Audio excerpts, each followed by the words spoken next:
Sorry. The mics weren't on. Welcome to the Friendlyjordies podcast. Thank you for joining us. Get fish. And I'll go back to you, Jordan. You were saying? Fish. I'm feeling in a good mood. And you know why? I was talking to someone who used to work at the ABC and they were shitting on it a lot. Would you like to know more? This is a choose your own adventure. Yes, no, all of the above. Let's go with yeah. Let's go with yeah.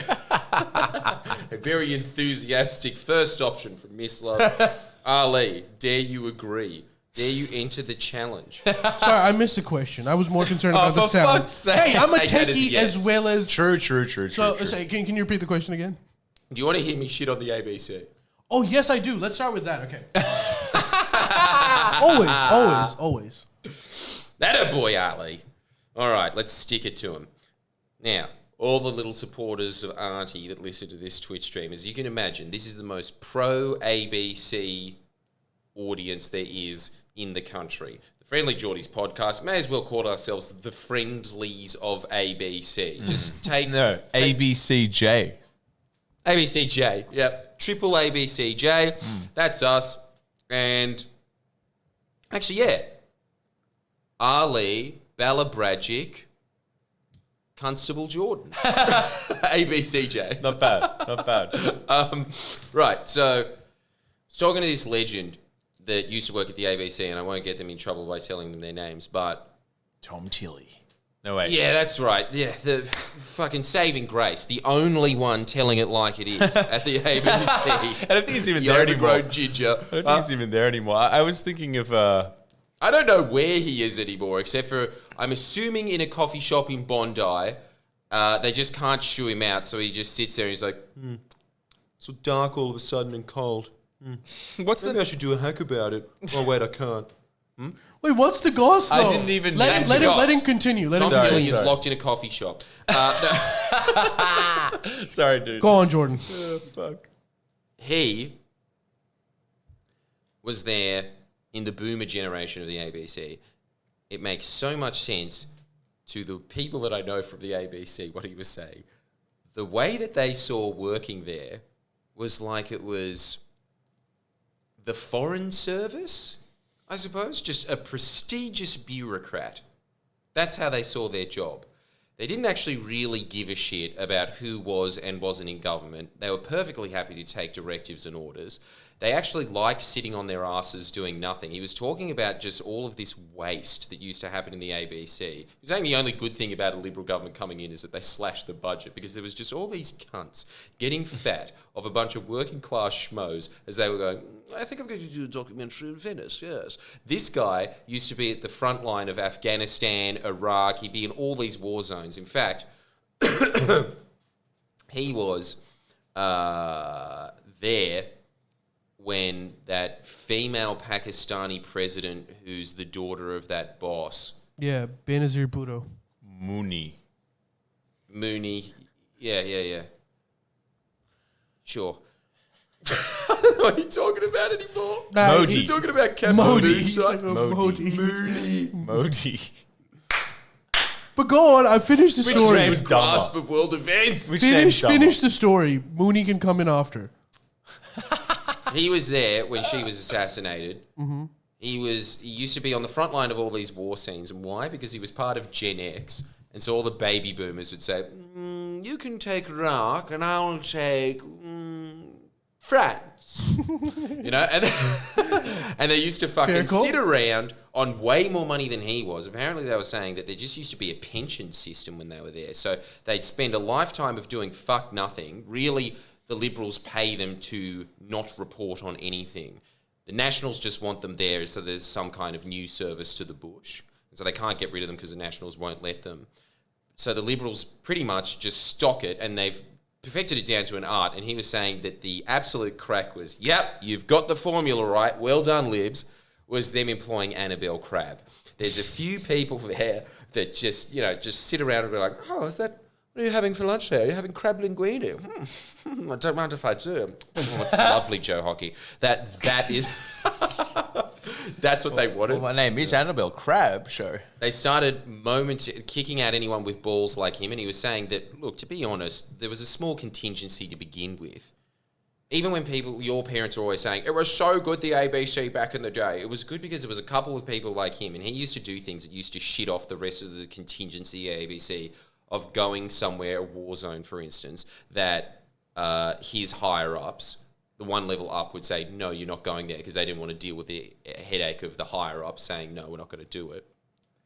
And he'd just go, fuck it, I'm just going to go on my 3-month vacations that everyone at the ABC has. I'm just going to go there. I'm going to film it on a digicam and come back. And he proved before we proved that you can go to somewhere and just use a camera phone. You don't need fucking 30 people to film a documentary. You just go there and you say, what happened? What do you think? That's it. He went and did that. He pretty much made 30 people's jobs redundant by doing it. Because the higher ups would look at it and go, well, you shouldn't have done that. But it does cost fuck all, so we'll buy it. You know? Hey, it's the original Friendly Jimmy's method. He was the original Friendly Jimmy's. I love this guy. But he was pretty much just saying that it was just this giant fucking free-for-all of taxpayer money. And they'd be stupid little petty things. He was saying that it's just fucking decadent and gross what would happen in that there would be somebody working on a show, they just get shifted around because they had this ethos of being like, got to mix it up.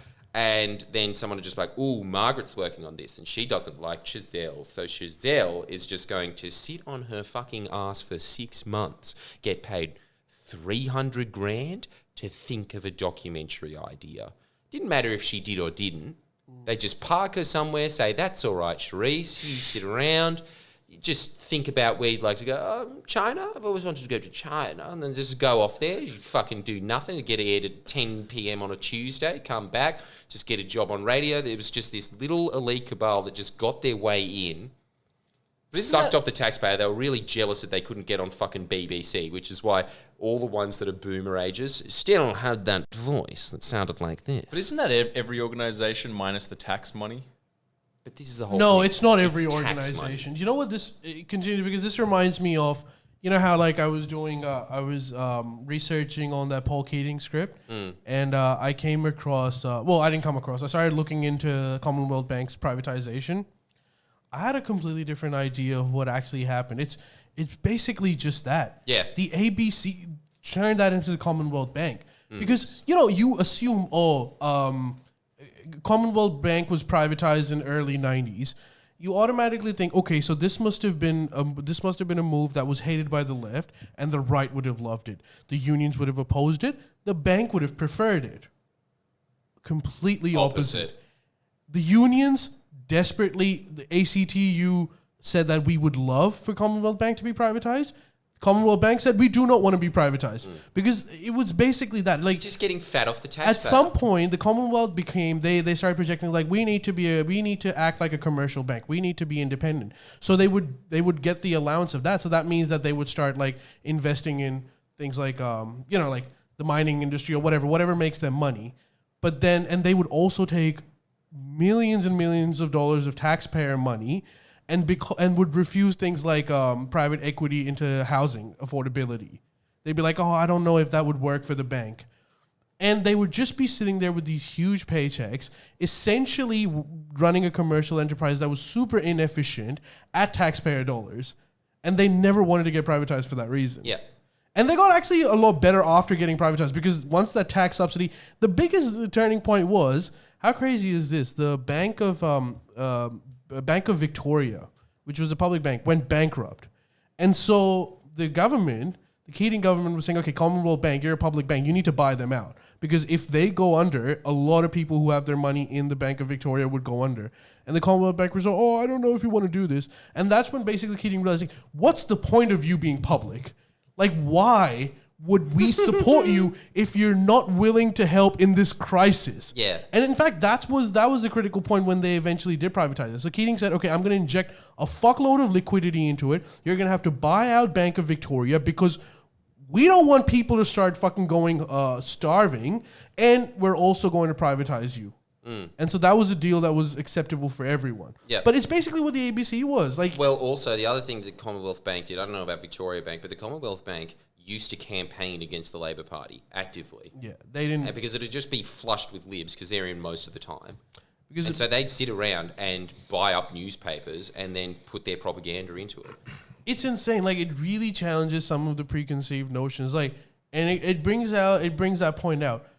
Dolomite Having like a accounts. really ideological opinion towards privatization is also wrong. Like, it's a case by case basis. Exactly. Some things need to get privatized, and some things don't need to get privatized. Yep. In this case, Commonwealth Bank really needed to get privatized. But, you know, our national electricity grid probably should not get privatized. Exactly. Controversial opinion. An example of the propaganda, Dolomites accounts. Don't need that shit. Just a fraudulent, you know. But how much did you think you needed it when you were 5? I still You think I thought- need it. I have nothing, just the Dolomites checkbook, to me, the emotional response I have to that thing is the equivalent of like a wad of bills, like a $100,000. Yeah, you do feel like that you've got some insider trader knowledge Yeah. by that small guy that I assume was one of those Hamburglar characters that don't have names that are always in the background of McDonald's. That guy was Wasn't- kind of sitting there just being like, you know, $2 a week turns out to be $100 a year. Yeah, or in your case, I think you should get into silver. what was the little animation? Wasn't it a guy on the moon? I think it was a guy out of space. Weren't they kind of those dancing Sesame Street characters? I'm pretty sure it was on the moon. Anyway, I can't remember. Dolomites. A simple Google could hopefully... Maybe it was just a real extreme close-up of dust mites. That's what they actually look like. Do you want to add something more to that story, or should we Yes, move on I to do. our first segment? Yes, I do. Okay, do it. These pricks, apparently they used to be on a pension system. They'd be on fucking $400,000 a year, $500,000. And this was the on-air talent. There'd be a bunch of producers that you wouldn't know the names of that were on $200,000 a year, and there'd be like 6 of them when you need one producer for a show minimum. I mean, if Sky News has just turned it into an art. Apparently they have one producer between 3 shows. So they have 6 shows on their After Dark. They've got 2 producers. But the ABC would have 1 show and 6 producers. Think about what a rort this system is. It's just anybody that's on the in-track gets a job for life guaranteed. They'd have a pension. Dig this. A pension that was 80% of their salary. Say they're on $400,000 a year. What the fuck's that? They'd be on $320,000 for the rest of their lives if they retired. Jesus. Hey, just so you know, those are the kind of benefits other organizations give. What do you mean? Like who? Like the ABC. We need to rework this Friendlyjordies enterprise. Yeah, that's what I said. Everyone does it. No, but that was it. No, not everyone does it. No one Then the gets Libs the came in. I'm really starting to see it from the Libs' perspective now. This is the one thing that I agree with them on.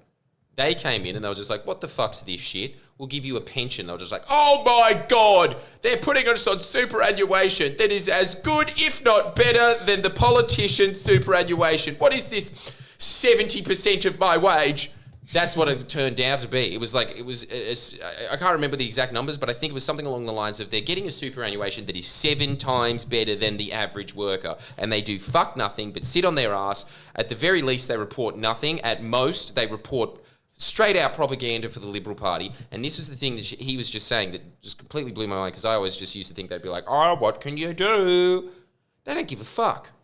They don't care at all. They just want to go on their little fucking trips to Europe and the taxpayer to pay for it in absolute lavish luxury and report back. He was just talking about like the fact that there was really only a tiny amount of journalists that had any actual grunt to them that actually wanted to report things or would even challenge it, right? Most of the times, it wasn't even that they didn't know where the boundaries were. They just didn't want to report things of importance. They were just like, that's too complicated. Can we do a documentary about Shakespeare? Yeah, I really like Shakespeare. Well, it has its place. Does it? I like Is this a controversial opinion? Shakespeare is overrated. That's what I think too. Change Shame my on Because, mind. again, because it's people in the fucking Sydney Theatre Company, ABC, Sydney Morning Herald disagree bubble with that that. love him. I Hang totally on, let me just disagree. see. Well, so the ABC was basically just like any other bureaucratic organization where people were just fat cats waiting for their paychecks and their massive pensions once they retire. Yeah. That doesn't surprise me. The whole myth about journalism being like I don't know, equivalent to first responders is really a miscalculation on our part. We shouldn't have given them that level of importance. Yeah, it really is insane. Pretty much all the real summary that I got from it was, first of all, he agrees with me. Just fucking privatise it. It's If absolute Labor were shit in- show. If Labor got in, it's just too far gone. The rot's so far in there. And he was saying that it didn't really change when the Labor Party was in. And it has that entrenched attitude that I always thought was just part of the propaganda model that was kind of coming from the top and kind of impressed upon the lower journalists. But he was just saying it's just right through. They actually sit there being like, Pollies, am I right? What can you do? Also, I want to have cheese with them. So, yeah, we'll do a show about us having dinner. You know, they have that fucking attitude all the way through it. And he was just that's a saying, good like, idea. at the very least, you could do exactly the same job for fucking $100 million a year. It is so overpriced. It just goes all into overinflated wages for, like, really unlikable people. Because I remember them, and he just started cracking up when I made this comparison because it's such a good thought, right? The big takeaway from it was, it's like they thought they were part of the Foreign Service, just a thing that you give as a plush job to bureaucrats that are owed favours, just as a diplomat that sits there and is just like, ScoMo would like to say to you, Mr. Trump, that he likes you. Okay, that'll be $500,000 a year. Like, that's mostly what fucking ambassadors do, really. Right, yeah. Like, he was saying that was UN. pretty much that. They just saw it as just... It was all just this at the end of the day. They didn't believe in journalism. They weren't there for that reason. They were there to say, I work at the ABC. And I remember, because we grew up with a lot of these people, you'd see a lot of them around. And they did feel like the Foreign Service to me. I was like, they'd be having these conversations where you'd be like, why aren't your feet resting on a bear rug? Why don't you have a safari hat on? Why aren't you lighting up a pipe saying, this reminds me of what happened when I was in Botswana? Because that was their whole fucking stories. It was just, I was told that I met Boutros Ghali, and he said a rather amusing anecdote to me. It's like, well, first of all, I'm 12. I don't know who the fuck that is. But, like, that was them. And their massive Sorry. success was convincing the rest of the population that if they get a 2% cut in their salary, that is somehow going to be the end of the country. That was, They again, convinced- Paul Keating's great quote, which was that as soon as you say anything about the ABC, you hear it on the AM, the PM, moaning to the country about their problems. They've just brainwashed the country into thinking that they're these poor little defensive beings. But the thing is, look at this fucking podcast. This podcast gets more views than 80% of the trash that the ABC produces. It's way more substantive. I mean, for fuck's sake, it's got Miss Love on it, and it's more substantive. Yeah, Isn't that and- fucking insane? These are journalists that have PhDs in journalism. And we I got a we BA don't media. travel in luxury. We get to travel, but we travel in shitty Ibis budget hotels that always lead to one of us fighting with Jordan saying, if we're gonna stay here again, I'm not doing it anymore. I like it because it reminds me of Blade Runner 2049. Yeah. Yeah, it is. It's pretty insane. Well, That is a good point. Nah, fair. That is a good point. I But mean, you can back this up. We grew up with the same circle, and we saw these people. well, look, I'm not going to speak for on that, but I am kind of curious though. Like, I don't know if I believe that you wouldn't completely change your tune if Labor wasn't in. And I'm not saying that's not wrong. I'm just interested if... this is a problem that persists even if Labour was in. Yeah, exactly. It's not a Labour or Liberal issue. It's just overpaid. the idea that someone thinks It's a that their rotten job bureaucracy. is always going to be secure no matter what they do. It's the thing that you were talking about in Croatia when your dad was like, your dad was pissed off at some guy who was sleeping on the job. That little thing's called communism. Look it up. Everyone on Twitch, Google that. It's a bit That's like what I'm that. saying, dude. Sky News was right. The ABC is a communist propaganda network. They're right. But they're not. No, they're not that. They're just living out the. They're living that life out. I don't think they're like going out there being like communism is the best. They're being like the free market. With like the free market with good social services is the best. But I want to get paid really well and never lose my job. You know what I mean? They might be living that. You I don't should even get think paid that's really what they're well. saying. They're not. They don't even believe that shit. You just said They believe in getting really expensive cheese and wine and sitting around with fucking Lee sales in Double Bay restaurants. That's what they believe in. And that's fucked. can Like you blame them? you should not be incentivized based on how experienced you are or how good at. They're not. They're not rewarded on that. You know what they're rewarded on? Who they know. That's it. But that's the same as the music. Very similar to the music industry. Very similar to like the arts, politics. I don't This is the know. whole I don't thing. know Like, if this it is is a similar really to the a music contro- industry. I want to actually gauge people's Same opinions things- on this now that we're at it. I really do think Does this. the ABC switch to a Labour bias if Albo wins the election? If Albo's in for 12 years, Oh, yeah. come on. Well, look, Yeah, Ida true. Butt Rose is on a 5-year contract. That'll get renewed before the next election, so she'll be up to another 5 years. The Right. entire board will be there for another 5 years. Then you Right. have to start systematically weeding them out, which will be its own bureaucratic Okay. fight because they're just going to entrench themselves in. There is a cultural rot there in that they truly do not give a fuck if there's a Labor or Liberal government in there. They don't give a fuck about the country. Damn. They don't care. Well, in terms of your question of what the audience says, Root Poll says ABC is middle class welfare.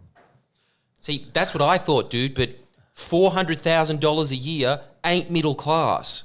That's a. Agreed. $400,000 a year is like 90 grand, isn't it? What do you mean?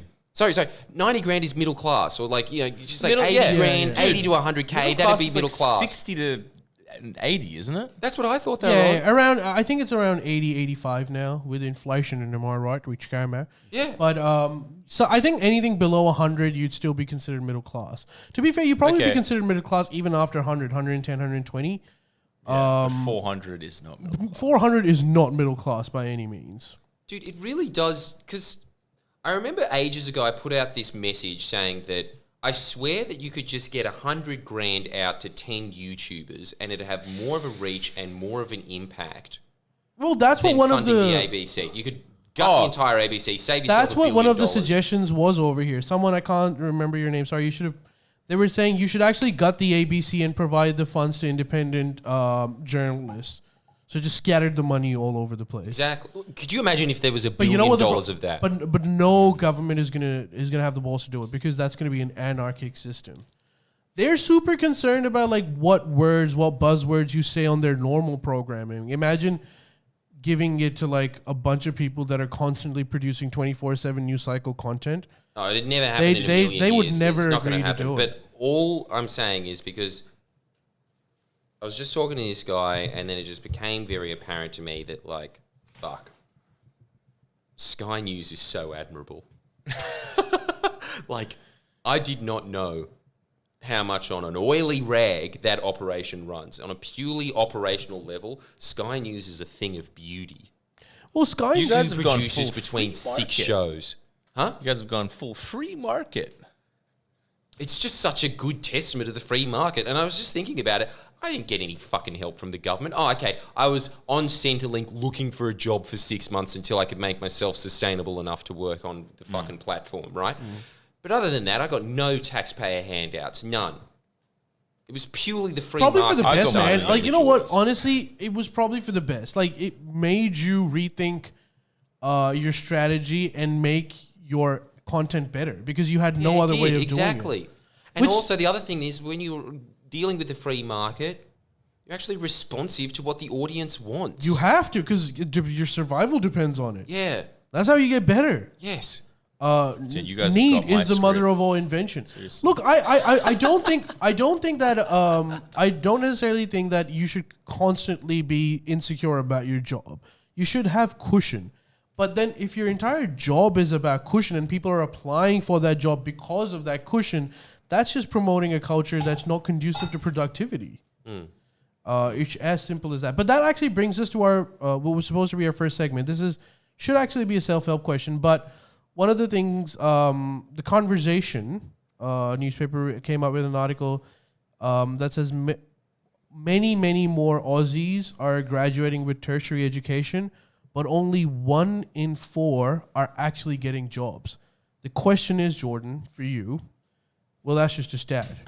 What do you think young people that have graduated, that are 3 out of 4, that have a university degree but are not getting jobs or are getting jobs in which they're underemployed, how do they get out of that? what do they really need to be doing to get a job or whatever they want in life? You ready for this? Ali, can you clip this and put it up on my self-help channel? Because I was going to make this an episode anyway. You want to hear some top-tier advice? The market rewards problem solvers. Your job is to identify what problem you can solve, what naturally are you talented in, but then direct that into how can I solve as many people's problems as possible using that. So we'll give an example. Say you like dogs a lot. You know you're very good with dogs. Woof woof. There you go, that's one of them. There, that's what they sound like. Who needs an effects button, eh? If you really like dogs, you think that you've got a natural talent for it. As I'm always saying on the Self-Help channel, you read a lot of books in the field of dog training. But then you start thinking about, okay, how could I apply that? You start advertising yourself as, I can make your dog behave. That's a problem that people have. There's a lot of piece of shit dogs out there and a lot of owners with way too much money. And no kids anymore because there's a thing called dog moms, you know? And they'll just be sitting there being like, oh, Pookie's not behaving. I'm not externalizing the fact that I kept it too late to have kids. It's Pookie's problem, right?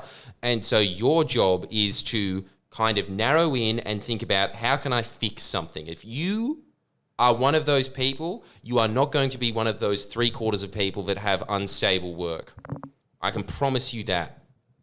If you are able to solve enough people's problems in life, you are going to be wealthy, successful, and happy.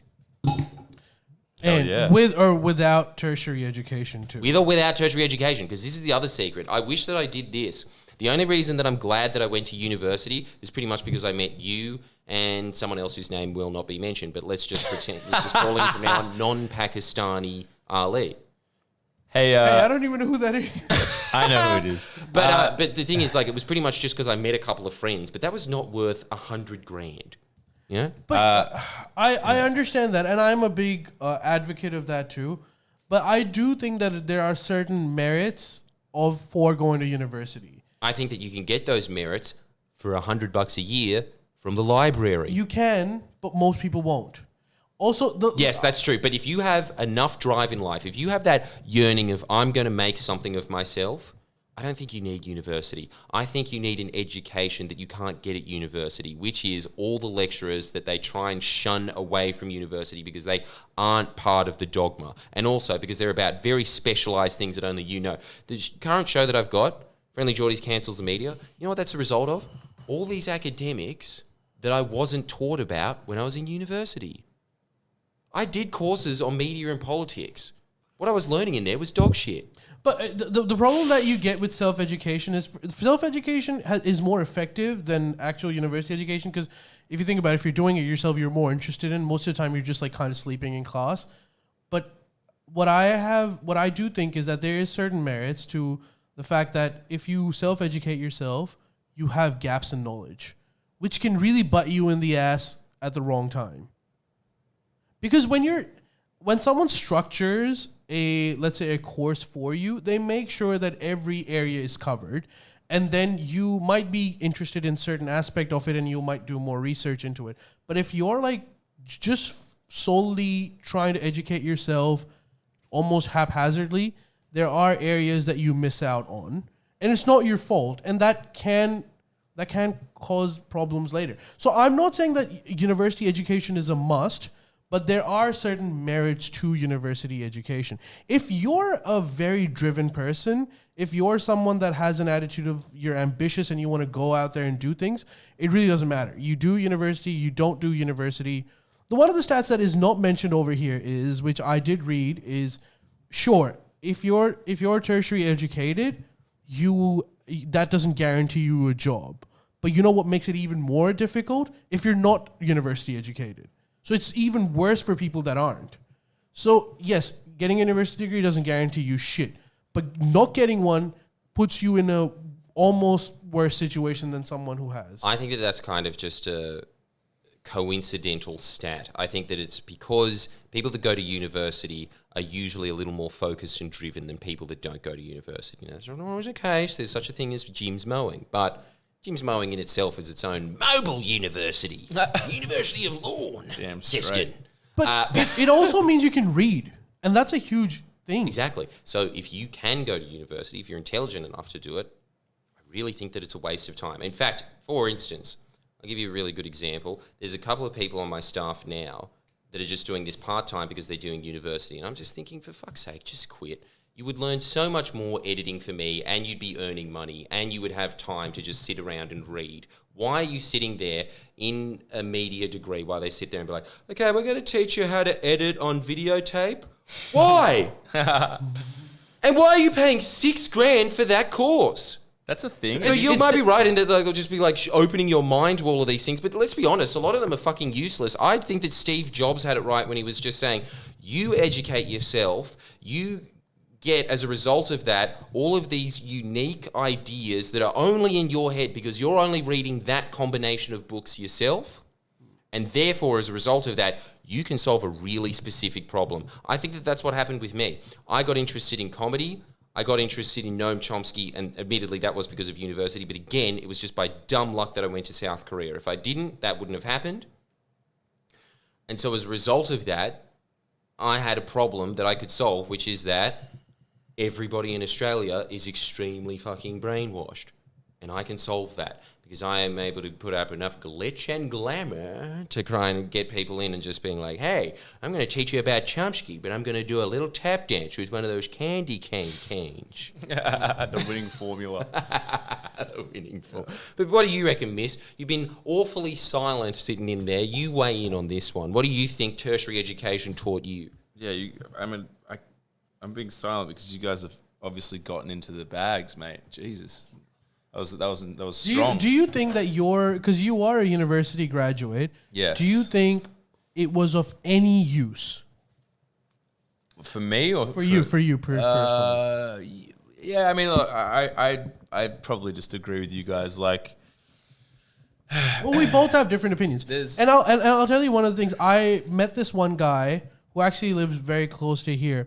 I was telling him the same thing. He was an older guy. He was older than me. I was in my early 20s. He was in his mid-30s at the time. We were doing the same job, and I was basically telling him what a useless thing a university degree really is. And he was like, I was telling him how I graduated, and like it has zero. I just have a debt, really. It's nothing more than that. And he said, "You're saying that because you have one." And I was like, "Okay, tell me how has it disadvantaged you?" And he was like, well, for one, I don't qualify for at least 50% of the jobs that are posted online. You need a university degree for it. Okay, now that I'm a little older and wiser and you've put it in that context, let me completely backflip my argument. I think that he's right in that if you're entering the job market, yes, you're right. A degree is kind of just the prerequisite. But also the other thing that you have now is degree over inflation. What's happened to degrees is what happens to money in Zimbabwe. It's just everyone's got a fucking degree because universities are just money machines. And so they're just handing out certificates left, right, and centre. And so a university degree does not mean what it meant in the 70s, for instance. No, I agree with that. Look, like that's a good comparison. It's like Zimbabwe, right? So you flood the market with these university. A lot of times they're bullshit degrees, and it really reduces the value that degree holds. So let's say you've got $10,000 in Zimbabwe. All of a sudden, the market's been flooded. Your $10,000 are now $5,000 or $2,000. That's shit. But if you had $0 from the beginning, you still have $0 now. At least with overinflated $2,000, you've got something to work with, you know? I think you're right, but this is the other thing that I wasn't even thinking about because I've just been so inundated and brainwashed now through my own life experience, I suppose. But it's just, look, as I'm always pointing out in my self-help channel, dude, aim to be self-employed or start a business. Unless you are somebody that wants to be a professional, right? If you want to be a professional, but then start your own practice eventually, but you need all of that life experience. Yes, but the thing is, this is the whole thing. That guy, pretty much, let's be honest, what is somebody who is applying for jobs? They're a beggar. They're really a fucking beggar. I mean, Like look, they're just it's- walking in that's and a being like, harsh have way you to got put some it. bread? And they're just like, be gone with you. Yeah, you can have one night here, but you got to clean out the manure. That's really what's happening there. It's just as like feudal society has advanced, what we're really looking at is just a post-industrial feudal society, right? Rental feudal society. And it's not your fault. I think that everybody has been conditioned to think because they grew up in the 20th century, and everybody that's still in power has a 20th century mindset, that you go to university, you get a degree, you get a job.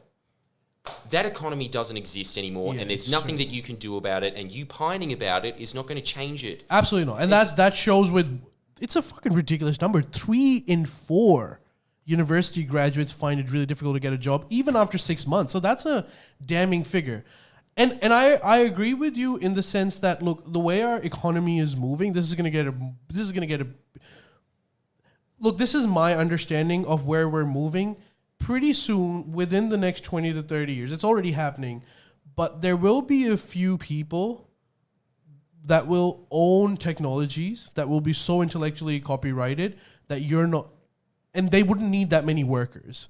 So the only way you can truly survive or like make a living would be to come up with something new yourself, to come up with some sort of an idea, some sort of a business venture. If you're thinking that I'll educate myself and I'll be a hard worker and then I'll work for some company and I'll do some repetitive kind of job and I'll have a house, a car, and a wife and 1 kid and a dog, that might not actually pan out the way you think it might. Like, you would have to adapt this is the biggest point, I think, in my opinion. You need to be willing to adapt and change very, very rapidly. It's that thing, you know how they give off that, like, I can't remember who it was. I think it was Jordan Peterson who was saying it, that let's say there's a guy who has a ambition of climbing the tallest mountain in the world. They go 2/3 up, and then they realize, oh shit, there's a dead end over here. Either I can continue to move, or I go all the way down and find a new way to climb back up. You need to be the guy that has the balls to say, I'll climb back down and climb back up if that's what it takes. That's being adaptable. And I think that's the key point. If you are able to do that, if you're willing to unlearn things and relearn things, you will be successful and you will be fucking rich. Richer than... Miss, did you write that quote down? Which one? Charles Darwin one? Yeah, I did. I know. I took a photo of it. Can you find it? Because Yeah. I can't remember what it was. Well, but that's exactly the Darwin's what you're saying. quote is like, his quote was, nations that are the strongest don't survive. The ones that are able to adapt survive the longest. Yeah, it's not the most intelligent species or the strongest species that survive. It's the ones most that are most adaptable. responsive to change. Most responsive. That's it. And I think that that's the whole thing. You just need to identify, as what Ali was saying, we really are going into an era of,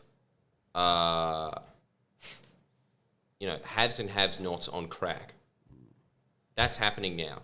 And I think that also the other thing, I truly do believe this after being a business owner for a long time, there's actually a lot of personal growth that comes with a business. It forces you to tap into something in yourself, and like there's months where you're just like, fuck, how am I going to pay people's wages and shit like that? But like, it's a different type of stress to the stress of like, am I going to get fired? Like that thing of just being like, I need to fucking figure out a way to provide. It actually makes you a better person. I think it also gives meaning to your life. Let's say in the future, let's say the greatest thing happens, right? Everyone gets a universal basic income. Let's say you don't work at all because there's not that many jobs. You still get your needs met. Your needs met, not your wants. And then there are people that have... So if you think that, I could just be that guy that does nothing, even if you're satisfied financially, you will never be satisfied emotionally in that situation. In order to be if you want to have a life that's fulfilling, you need to have a sense of purpose. So you need to actually, for your own happiness, you actually need to work really hard. Otherwise, you become that Scandinavian person that has like the best society but only wants to kill themselves, Apparently the highest rates in the world, highest suicide rates in the world are in Scandinavia, and it also happens to be the sickest society in the world. So you need to find a purpose, and working hard usually does it. Yeah, I really do think that there is something to it. I do understand the plight of the small businessman now, but like, there's something. It's just, dude. I'm telling you, it's the exact opposite of working in the ABC. This job, it keeps you more mentally alert because again, you have to be responsive to change. You can't just sit there and be like, I'm gonna think about a documentary. If I thought about a fucking documentary for 6 months, I'd be bankrupt. I'd be bankrupt after like 2 weeks. You know, you have to be constantly thinking and doing it. It actually makes you smarter. It makes you more, like, I don't know, it's just a nice feeling knowing that you're a lot more malleable than your competition. As in, if anybody from the ABC tried to do what I do, they'd fall on their ass in a day. Like, this is the result of hustle for 7 years, you know? I do think that there's nothing dirty about it either. It's not the easy way out, but it's the best way out, really. I think this is really what the economy is saying as well. We are moving into an age, I think that the economy was set up so that there was a bunch of factory workers. What people don't understand now, and this is just some real, like, entrepreneur babble that you will hear on a bunch of those channels, but the economy is looking for entrepreneurs now. But it is. Well, it really it's is, looking for people that are like, can you innovate? Can you make me something better than someone else? That's what it's looking for. Essentially. But yeah, anyway, what's the audience's thoughts on this? The audience pretty much agrees. They're saying all these immigrant is coming out. But no, they are don't live to work, work to live. That helps. It makes your effort and sleepless nights weirdly enjoyable. You know that thing of have you seen Jiro Dreams of Sushi, that Netflix show where the Jiro, who's this like 95-year-old sushi chef who even dreams of sushi even though he works 20 hours a day making sushi? That is really cool if you want to be the best at something, but it really helps if you like making sushi. Yeah. So basically that. All right, so how about we move on to a lighter topic? I think this is a known thing, but this is becoming more and more evident. Did you know that because of pollution, particularly plastic pollution, penises are shrinking? In fact, not only that, this is a true fact. This is it should be concerning. People always, men's health is always a joke, but this is true. Particularly in the Western world, sperm counts of all men has dropped by 50% than what it was 20 to 30 years ago. You getting this? Ask Jeeves. Dude, I don't know. That can't Maybe be right. your sperm count's still on point, but this is a serious, serious issue. So what if we looked at 50%. your sperm, there'd just be like 3 or 4 RLEs in there, one with 3 eyes going... Probably. Why do you think we have 50%? so many more? Back in the day, you used to be couples used to be able to conceive so easily. Now IVF, surrogacy are way more prevalent. Well, that's one of the studies. They've actually formed a link between particularly plastics, certain kind of plastics. They say that if you consume that, particularly like in terms of toys for babies, it mimics certain estrogen qualities that tricks your mind into thinking, oh wait, there's too much estrogen, so I guess you become a soy boy. Right. But that's having an effect on literally your not just your sperm count, but like your physicality. Your penis is getting smaller progressively. Wait. There's a difference between your penis getting smaller and a lower sperm count. Both of those are issues linked to the same thing, but I'm saying even physically your penises are now getting smaller. What, from kids eating plastic toys? Everyone consuming or being around plastics. Shit. Because they say microplastics are in a lot of food now, right? Well, is that what you mean? I'm not surprised by that at all. I'm pretty sure Mexico cooks plastics, dude. Like, I've seen them cook weird shit. Like, do you know how often they use Coca-Cola as an ingredient for food? Yeah. Coke. They'd be like, Coca-Cola. They'd be like, and what the stir fry needs is just 1 liter bottle of Coke. My favorite ingredient. That's not an ingredient. No, that's a junk food that you keep for like Macca's only. Yeah. It's got to be the microplastics. That's not good. Well, but do you think that's a good thing? And I don't know, Jordan. Like you would say that less sperm count means less kids, and that means less population. So maybe it's not a bad thing. Yeah, especially because it's probably happening in the third world the most, right? Because it's happening. Are just plastic. It's happening in the Western world the most. They're getting away with it. because How's that? I think part of it also has to do with look, when I look at Pakistan, right? When I was growing up over there, sure, there was a lot more plastic on the streets. There was way more usage of plastic. But you know what we were eating? Non-processed shit. We were mostly eating fresh vegetables. We were mostly eating really fresh meat. A lot of our stuff was super fresh. And that's because those like super capitalism forces, when everything has been commodified, hasn't taken over nearly to that level. You're still peasants. We look at our stuff, most of our stuff is really processed. Our foods, even our vegetables. You look at our vegetables looks fucking perfect. You look at an apple at Kohl's, it looks so beautiful. It's huge. Like, you can tell that some guy wearing a white coat made this apple look so good. You go to fucking Pakistan, they're like small, they're flavorful, but they don't look nearly as good. And I think that's how apples are supposed to be. They're not supposed to be so good looking. Like, we've kind of... they're modified, aren't they? It's not GMO. Well, look, there's a definitional issue over there. It is genetically modified, but not in the same way as like Monsanto is doing it. They're genetically modified in the sense that they keep breeding the best looking apples together, give them the environment that is optimal, and give them like introduce like certain fertilizers that would turbocharge them. Like, just look at a normal chicken. You know, a normal chicken's lifespan was supposed to be 10 to 12 years in the wild.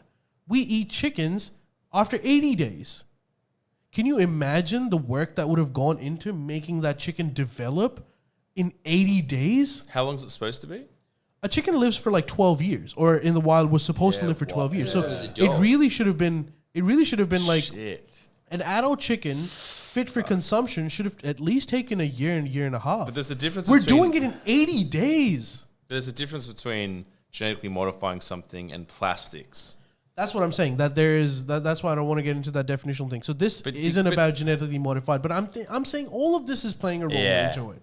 It's like climate change. Like, if there's a flood in Australia, you can't point directly at it and say that's caused by climate change. It might not be. It might just be a cyclical thing. But if you look at the entire thing, I think there's a lot of factors that are really playing into this.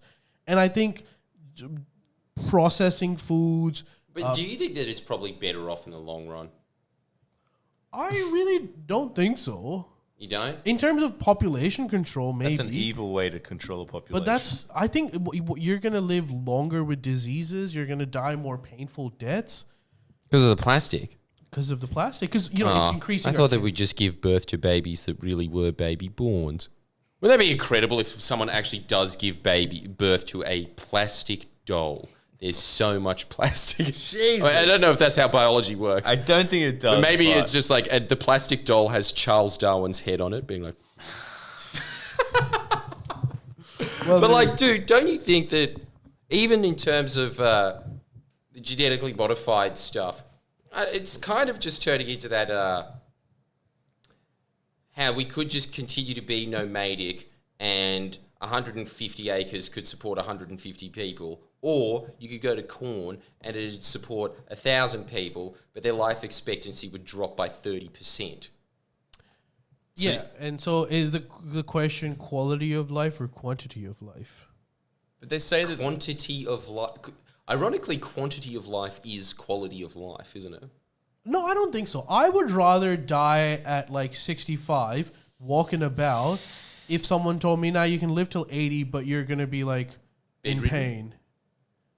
I would... It depends how much, because I'll claw on to the dead end. If someone said, you can have an extra second of life, but I'm going to poke you with this searing hot rod, I'd be like, let's do it. It was worth it. And the funny thing is that extra second, all you did be just like rehearsing a script. What? Just needlessly rehearsing a script that you'll never release. Just being like, barrel arm. Oh, I did it. Ah! Fat Dyke on crack makes a good point over here. And John Barilaro's like dead family members are like the gatekeepers to the pearly gates. Let's just be like, you didn't believe in us, dude. How ironic. What do you reckon? Would you do that? Do what? You got 15 extra years, but you're kind of like hobbling around crippled. It depends, like, the level of pain. What do you mean hobbling around crippled? Like, what? One of my legs is a bit... Each step you take is painful. How painful? Pins and needles painful. That's fine. Yeah, I like it's way pins and too needles. little. You like it? Like they're kind of You're fun. free. They're kind of fun. They're like, well, this is crazy. Yeah. Well, you do actually like variety. Yeah, I'd probably So go. different types of pain. Yeah, different types of pain. I'd hang on. I definitely feel like I'm like I want more life, fucker. Yeah, So I'd probably hang. I'd probably hang on. But if someone's like searing me with a hot cattle prod, like no, that's not going to be fun. You can't like eat a bowl of fur. It's like that's not going to work. Hey, What about every now and then, like a demon, and you don't know when, you'll just be walking around, and then he just crawls up your anus. How Every big, now and then, like once every 6 months, somewhere. How big is he? Like you'll feel it, Come on, variety, bring it on. At this We point, all know Ali would say yes. At this point, and all of a I sudden would. he's up to 80. at this point, I'm Hey, wishing this is for it. something you'd be interested in, Jordan. Spontaneously, our Twitch audience is doing a poll on Jordy should do more of what? Option A, RBT videos. Option B, COVID truther freakouts. Option C, laughing at boomers on Facebook. And option 4, MAFs. And currently, laughing at boomers on Facebook is winning by a big margin. Write that down. Right there. I don't know why I interrupted the pod, and also you guys spontaneously did it, but All right, this is your introduction into searing pain sporadically over 6 months. I don't think it's gonna try it. Not in the Your palm. hand is so sweaty. Yeah, exactly. why are you sweating? Like Are a you warm nervous? clam. No, I don't know. I don't Why are know. you sweaty? I don't know. Shit, it's the Shit, plastic. now look at that. He's a very sweaty man. What's going on? I mean, let's see your pits. You all right? You feeling How's okay? that looking? I'm probably I tired. mean, from, it could have been better. I'm tired from all your gas bagging. That's probably it. Gas bagging. all right, no, look, moving on to Wait. Can I just write that down there? Yeah, but Laughing at boomers write online. It down on It's this. one. I think it's Laughing one. at boomers on Facebook has won with It's one. 61%. Holy shit! That was that won by 10. A 10 huge, times. huge margin, huge margin. Huge margin. All right. Sorry about this. The Stig. But this is what I think of your work. The Stig Can actually. you put that? No! Oh my god. Far out. All right. You may as well have just eaten my silver bars. You're- Probably be worth less than that. yeah, it would be worth less. Can you just put that in your wallet there, Missy? Yes, 'Cause sir. While we're actually no, I've got something even better. You want me to take a photo of it? Put it in the treasure map. Now that's Yar. That's I should have synergy. mentioned. I should have just done it afterward. Okay, let's move on to something that's really concerning and way more heady. Shooter Williamson got punched during a live show. What? Oh, you didn't know this? No. So apparently, some heckler. Actually, I'm not surprised at all. I'm more surprised that he isn't punched in every show. I think I know So who this he is this is. Oh, you know, how do you not know who Shooter is? And he's thinking of Chris Tucker. Yeah, I think it's Shooter McGavin. From Happy Gilmore. No, he's thinking of Yosemite Sam. Remember that guy from Looney Tunes? Be like, Yes, that is a real comedian. I don't want to scare you, but he got punched by one of his audience that was pissed off. So he was Shit. What he did he was do? he was doing his bit or whatever. You've collabed with him. Some- Have you? You've collabed with him. Yeah, right? several I think times. I have. Can I just get on the record? Pretty sure he's a meth head, but he's the Hey! nicest meth head I've ever met in my life. Hey, he's a nice guy. No, that's what I'm saying. He's a legend. That is, They're honestly, not usually exclusive. that's what I'm saying. Like, look, when I've gone to his stand-up shows, and I've gone to a couple and really enjoyed them, I highly recommend him. But that guy knows a little too much about drug culture. Yeah, he's But a knowledgeable man. he's a knowledgeable man. Maybe he's just worldly, but he, I've got to say, there's two people that everyone's always like, they are fucked, fuck them. And I always hear people bagging them out. It's Isaac Butterfield and Shooter. Ironically, the biggest legends in the game. They are solid dudes. Hell yeah, I And they'll can see do that. favors for you. I know? wanna- Like Yeah. they'll I can stick see by that. you. I can see that. I want to give an observation that is a personal observation of mine, and I think a lot of immigrants would agree with this. You know those people, and Miss, you would appreciate this fact too. And I swear, hand to my God, I swear to Allah, this is true. The people that you normally meet in your day-to-day life that have like really controversial opinions, like, yeah, fuck, I hate these libs. You know those guys. in my particular opinion, end up being really nice people, and they actually do a lot more for you than someone that's like, oh my God, I love immigrants. Like, I wish that we were more diverse. Those people usually end up dogging you. People that you assume would be really bad and are straight up, they're upfront about their ideas, are actually end up being the nicest people. And this is not one instance. This is as a general rule. This is what I've experienced in Australia. Yeah, case in point, Lithgow. Actually, we've got our own test tube right here. Well, I was just going to say you can simplify that to country versus city, I reckon. It's not even country versus city. City people, that's honestly a general rule. But yeah, I always think that that's the case. You always see these people that the media just completely shuns and say are the absolute filth of society. It's the exact opposite way around. Press are the complete filth of society. And these people that, like, you know, say some racy jokes every now and then, they'll fix your car. Don't you reckon? Even if you said to one of these ABC officials, hey, can you get my NRMA insurance number out of my wallet? You'll just get back 6 hours later. Oh, sorry, I didn't see the text. It's like a class divide, eh? And the other thing that they do not stand, because their entire philosophy in life is, everyone should be treated the same. There's no special favors. So if they see an immigrant or someone actually face injustice, they get super angry at that. They're like, fuck off, nah. Because their whole thing is everyone should be equal. So if they actually see something going bad, they take it really personally. They become like Clint Eastwood and like, I'm a Republican, but you do not mess with Koreans like that unless you're going to face the barrel of my gun. Now, you Koreans, stop making stupid spaghetti or noodles. It really annoys my nose. Look, that's so true. I remember once I was in the western suburbs and my car had broken down. And a guy that was clearly dealing drugs and that kind of voice like this. He was just like, "Oh, are you Tony?" And I said, "No." He's like, "Who the fuck are you then?" He was like really upfront. And then I said, my car broke down. He goes, "Pop the hood. Yeah, you should be good to go, mate. All right, yeah, have a good time." That's sick. That happened. That's sick. That's never going to happen in the eastern suburbs. That's not true, actually. That happened to me in the eastern suburbs. What a junkie. Not a junkie, but like one exception to the rule is I reckon skinny, energetic Kiwi men are great. Because my car broke down. Skinny, energetic Kiwi men are just sheep shearers from New Zealand. Yeah, well, sheep Also, we shearers. got some hate for that from the last pod too. What? A lot of Muslims didn't like the Kiwis shearing. were saying that our take on the New Zealand situation wasn't bad. So this is my thing. Shut up about take first off, but what do we... Did we even mention New Zealand? I feel We like that's did. the We were first saying time that we've they ever were said the words getting New Zealand. they were saying we were getting deported. Like the New Zealand Kiwis were getting deported and shit. But this is what we can do.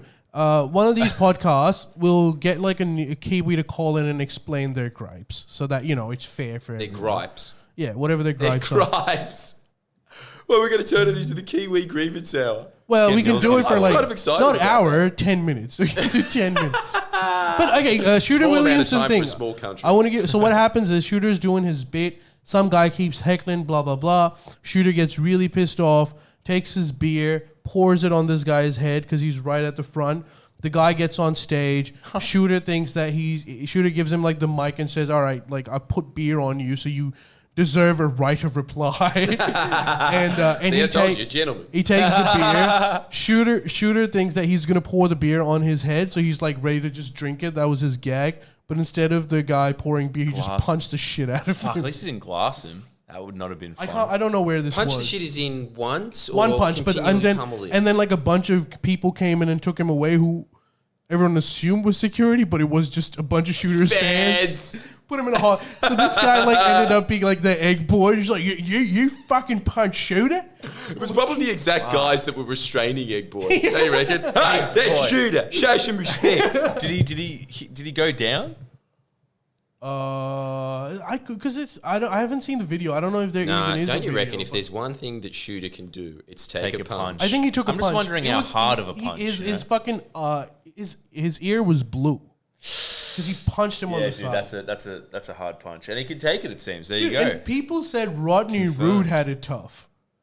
Rodney Rude hasn't been beaten on stage. Well, we don't know that for I a kind of fact. like. He probably did. Yeah, actually. because I've seen He him was getting taken off scuffles. stage by cops once.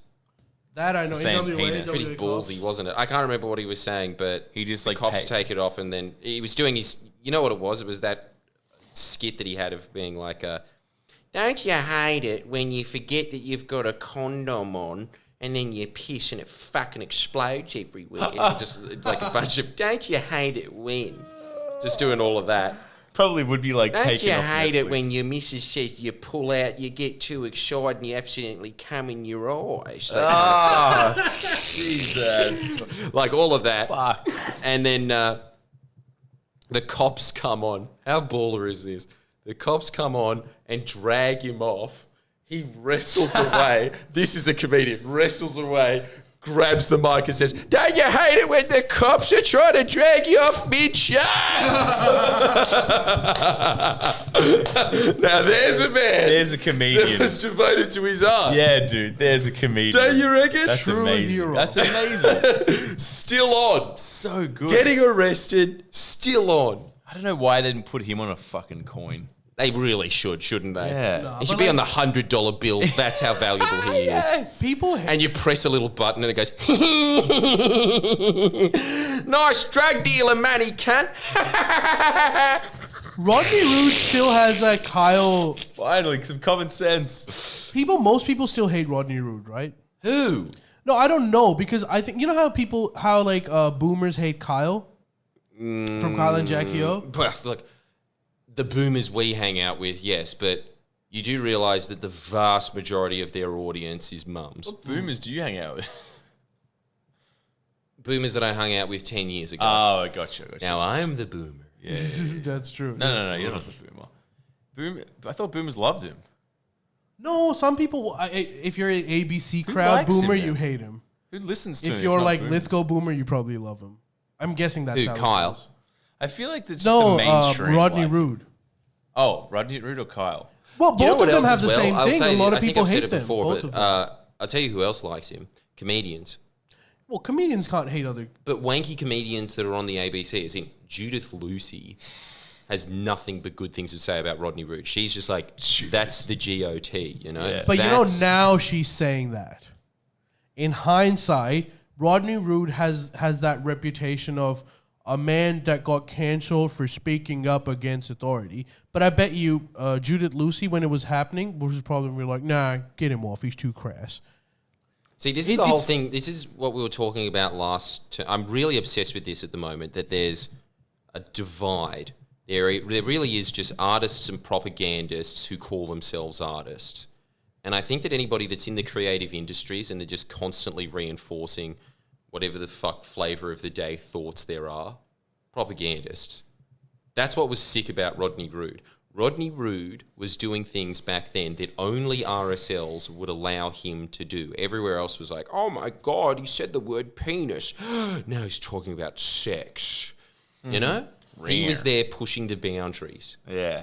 He was normalising that on the front line. You are the new Rodney Rude. Let's just call it. Let's Shooters, the new Rodney Rude. Oh, okay, Shooter's maybe, the new yeah, one. yeah. Dude, the guy got fucking punched on stage. True. He deserves the title. I gotta check Rodney him out. I gotta Rude. give him a proper chance. Like every time I've seen his stand up, it seems to be, it's only sort of snippets, but it seems to just sort of be like, and another thing about very specific regional pubs. I'm just like, yes, I do appreciate that. How was it set? 4 hours. I'm gonna go to the loo real quick. I don't know. I haven't seen it, so I'm just jumping the gun. But All right, look, one more thing. This is a bit of a gossip for those of you out there. Did you know Koshi was not invited to Samantha's farewell lunch? Ooh, what a mole. Why? Well, Koshi doesn't know, but all the so he was on Kyle and Jackie O, and he was saying, I just wasn't invited, and all the producers were invited. No. Apparently, Samantha doesn't like him anymore. Why? it was What this happened? advice because it was shitty advice about orange metaphors, remember? And banking. She read that and was like, nah, it's not doing it for me. Use pears. It's more appropriate. Surely. But what could she it read be? it back to back. and Saw was like, Koshi's biz channel and was like, the formatting's all wrong. Do you think that has something to do with her thinking that Koshi got her off, or did she just leave on her own because she didn't want to? Is it a... I really don't know why the fuck she was there. I don't know why I do know why she replaced Melissa Doyle, but I think it was the stupidest decision. Who do you know the lady who replaced Samantha now? Yeah, Nat, of course. Yeah. Is she good? No, she's mean-spirited just like Samantha was. The great thing about Mel was it was just like, you're waking up to every nice Aussie mum in Australia morphed into one person. That was true. what was sick. Very true. And then Koshi was kind of just like, you're waking up to your uncle that you're not really sure if he's got dementia or not, but you're guessing he does. Koshi and Melissa could have never survived together for a long period. Why? You can't have two alphas in a room. It's kind of... Look, you know why they said that they actually got rid of them? And this is just so pathetic because I hated that dynamic. I hated it. They were looking at their research and they noticed that the audience liked Carl Stefanovic and fucking Lisa Wilkinson always bickering. They liked waking up in the morning listening to a passive-aggressive domestic. That's what really got Australia going. But they got along, actually. Oh. Wilkinson and old mate got along. Like, they take the piss out of each other. That's She had a true as sense well, of but they humour used to back then. always... Nah. Dude, no, believe me. I may or may not have watched the best of those two clips like yesterday. Isha, man, Was listen, it commissioned by Pedestrian? I bet you it was. No, it was just YouTube. Yeah, they put that up there for sure. It wasn't pedestrian. What's I was a fan. A fan just did a best think so, moments. yeah. Just watched every minute of that show. Dude, there are fans of Carl Stefanovic. There are fans. Look, I do understand the love because... Yeah, Well, he's a funny A lot of Salami is saying Koshi is too lefty. That's why. Is that plausible? You know what? Actually, no, because you know what Armitage is? She's part of that Bunyip aristocracy. She's Right. from a really wealthy rural family, and that's why every time Cole Fitzgibbon and Barnaby Joyce are on, she just visibly, actively pans Joel Fitzgibbon and sits there just laughing at all of Barnaby's jokes, being like, hey, just let him finish, Joel. It's just a lot. Really? You're essentially watching Bill O'Reilly interview Graham. What's that guy that is from the South and is clearly a closet homosexual? I don't know. Graham something or other, you know? Yeah, look, But it's very this Fox guy. Newsy what happens there. It's true. Samantha Armitage, I don't know. I thought she was horrible. I really rue the day that Mel was dumped for Sam. Because you're just like too much of a Mel fan. That was the problem. I'm You're a big fan of Mel. yeah. And I wish her all the best. Raising her family. Is that what she's doing? I'm pretty sure she's a great grandmother now. She's Okey-doke. very old. Is she? Well, when we were teenagers, wasn't she just like, I'm having my 40th? I don't know. She's just one of those people that's just like, you know. Look, as much as I love her, if I read in the newspapers tomorrow that She was Melissa great. Doyle died of heart failure tomorrow, I'd be like, well, it's about time. Yeah, she's probably very old. She's not that. She can't be. not that. She's not a grandma. I'm going to put that down. I'll put that on the record. I bet you we're going to walk her down the street now and she'll be toddling along in a walking frame. We're in the wrong suburb for that, but Yeah, you're right. yeah. But The closest retirement home to here So- would probably be that one that was shut down for COVID restrictions. so is Koshi a lefty? No, he's just a lover of common sense. You know what he He's is? the OG member of the Common Sense Brigade. He's the That's OG what he member is. of the Common Sense Brigade, and he's the OG Kevin Rudd fanboy. That's true. He inhabits that same space that Kevin Rudd does. Crazy. Of just like, let's look at the numbers. Oh, yes, they tell a story, don't Yeah, they? that's a nice change, isn't it? Look, Looking at the numbers. We're running a bit out of time. We had more segments. Choose one of these. How the energy companies are screwing over rooftop solar guys, or the quad, and lastly, actually, yeah, one of those. What? Can't we just keep talking about how sick Rodney Rood is? What's the We quad? could, but Is the quad like a new the block or something? or Joe Biden? Joe Biden, one of the three. Well, purely for the algorithm, let's talk Joe. So Joe Biden, the whole thing is, you know how Joe Biden recently launched these strikes on Syria, and As he should. It's weird how every president that comes in has to prove their authority by bombing some country. Jesus. Like that's a requirement now. Trump, if you remember, did exactly the same. When he came in, he wanted to show how tough he was with ISIS. They dropped, I think, one of the biggest bombs aside from a nuclear bomb in Afghanistan. Yeah, you've forgotten about that. But that was the thing. Didn't he just light up some fireworks with that dude they killed? No. He dropped a big ass bomb. But to Probably Trump's credit, while doing that was watching the 4th of July fireworks. yeah. Damn, I thought I would have read that. But anyway. But the point is, like, why is that a thing that how So does bizarre. that make Joe Biden any different in True. terms of his foreign policy? He's playing the military exact industrial. same Is anybody playbook. guessing anything else? Of course, that was what was going to happen. No, but then like there were a lot of these starry-eyed people that were saying like, if we get rid of Trump, the world will be a better place. but- And then there's like, That's because they're idiots. and one of the biggest CNN point is the most refreshing thing about Joe Biden is having a president with empathy. Yeah, military industrial complex has a lot of money. it has And a they lot got of a lot of bombs. Oh, they gotta drop. here's the other thing. I want to get this could be a hot take, but do you know how Joe Biden has projected this image of like, I am an empathetic man, and if you are fleeing violence anywhere in South America, you can come to the U.S. That had caused a huge problem because there's a lot of economic migrants and people that are genuinely facing troubles that are now moving towards the south of the border. And people over there literally just like, we can't handle this many people. Which is why, you know, the whole thing Dems. about Trump keeping children in cages. They're still in cages, but with their parents now as well in those cages. Because the sheer number of migrants that have come to the southern border is just batshit crazy. Damn, so Why did Trump he was do right. that? So Trump was right when he was like, what he's doing on the border is unbelievable. It's disgraceful. I mean, it is a nice thing to do, but then when you've got someone that's favorable in the White House that is saying that I'm going to let people in, it makes a lot of people that weren't thinking of moving move. They're like, well, if we get a ticket to the U.S., then who hates Didn't that? they learn this from Cuba? Yeah. Reagan? Is that what you're talking about? Tell the story, miss. Go on. So Reagan, welcome. So Reagan, I mean, I'm sure you'll know about this, but from my You're all understanding, acquainted with Miss Love, right? Yeah, how's it going? Yeah. How's it going? I didn't get fired. He's one of the members, yep. From my understanding, Reagan was like, I'm gonna show you commies all the way down there. What's his name? What was his name? Fidel Castro. That's right, Fidel Castro. No, I'm gonna- he started the speech with, they